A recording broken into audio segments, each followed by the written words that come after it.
decided to write my thoughts down, and I'll just sort of read them.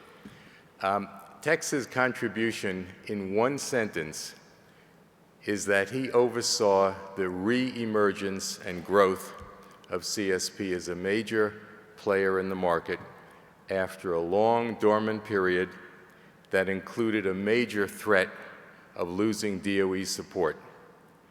CSP is in the market now, but it did not just return by itself.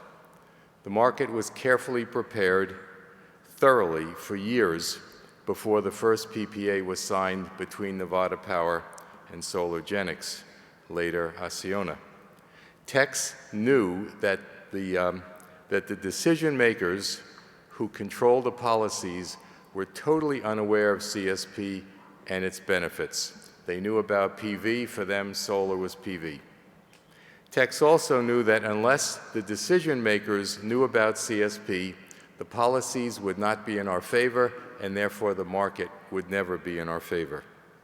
So the first job Tex had to do was to turn DOE around in its thinking about CSP. Tex joined DOE in November of 2000.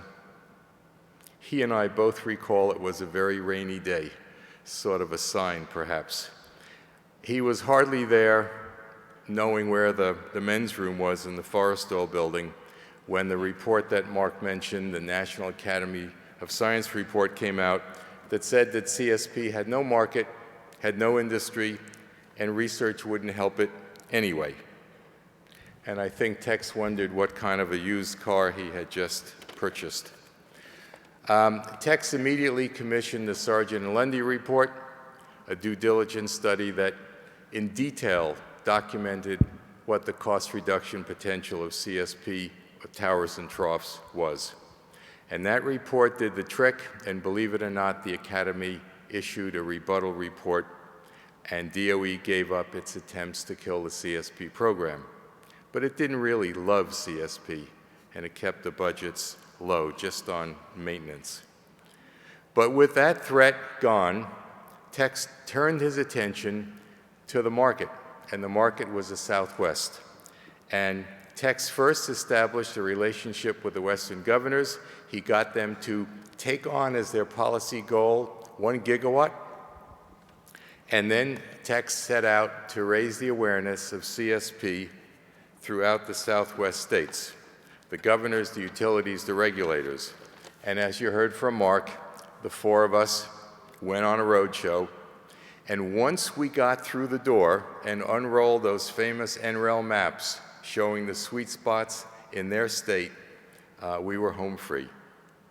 So little by little, the utilities, the regulators, the governors knew about the potential of CSP.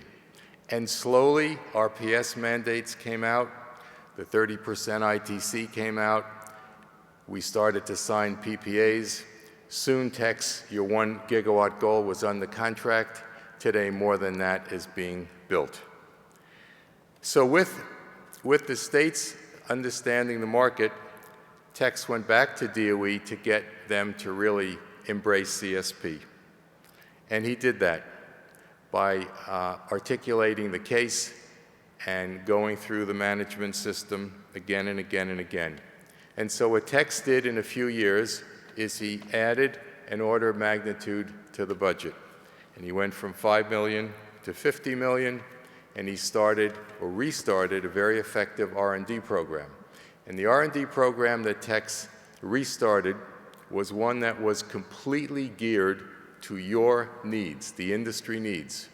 He constantly went to the industry and said, what can DOE do to help you be more cost competitive?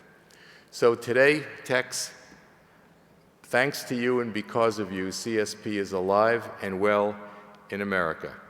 Storm clouds are gathering. Once again, the Lose veterans will smile. Policies are shaky. Cheap natural gas is here. So for that reason, Tex, although you're retiring, you must keep your cell phone handy. If we need you, we're going to call you. So stay healthy, enjoy your retirement, and please give me your cell phone number.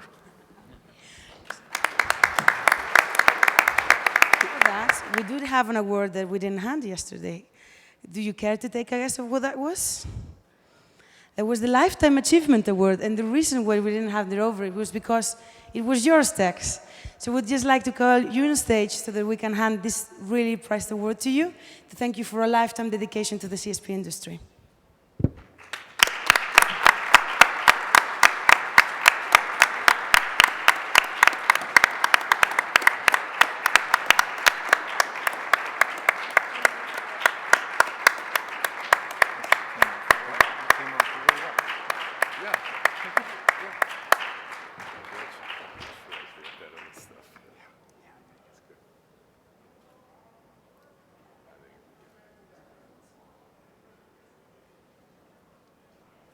Broke it already. You broke it already.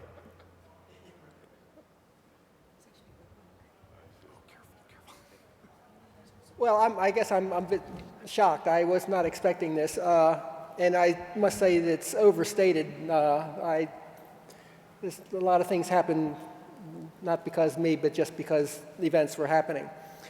But it has been a ride, and one of the things my father told me when I was just a kid was find something you want to do that you really enjoy, and then get somebody to pay you to do it. And before I came to DOE, I was working at the Naval Surface Weapons Center, designing weapons, and my wife hated it. And she wanted me to get into something that was positive, and I got into something that I wanted to go ever since high school, and that was solar energy. And indeed, if I had been independently wealthy, I would have started in solar energy as soon as I could have, even before the DOE came along and actually paid me for the job. So this has been a dream job for me. And I can't say how much I've enjoyed working in CSP. It's been my life. And working with these guys, with guys like Tommy Ruckert. Actually, I can say one thing for certain. If it wasn't for Tommy, I would have probably jumped out of the window of the Forrestal building a long time ago in one of our downturns. And if it wasn't for these three guys on the panel up here, there would be no program in CSP at the Department of Energy, and I know that for sure. That traveling team kept DOE alive during the period when DOE did not want CSP anywhere around. So if anything, there's an awful lot of people that are responsible for having CSP at a point where it is right now, where you got a wonderful set of projects that are being developed, another set that are about to come out, and a lot of good things about to happen. So thank you very much. Thank you.